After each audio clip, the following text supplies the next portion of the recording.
It is said that there are 4 things that you can't get back.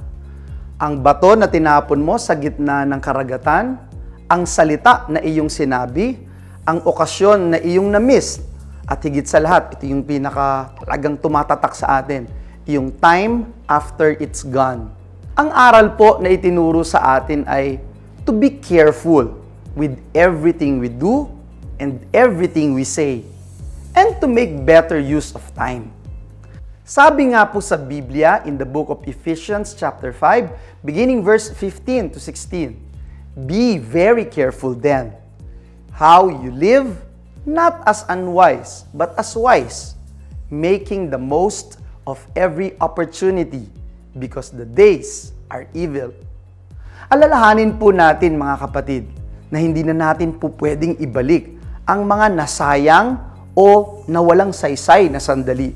Kaya lagi po nating isipin na ang lahat ng ating mga gagawin sa ating buhay ay maging productive, maging makabuluhan, at nakakabuti sa ating kapwa.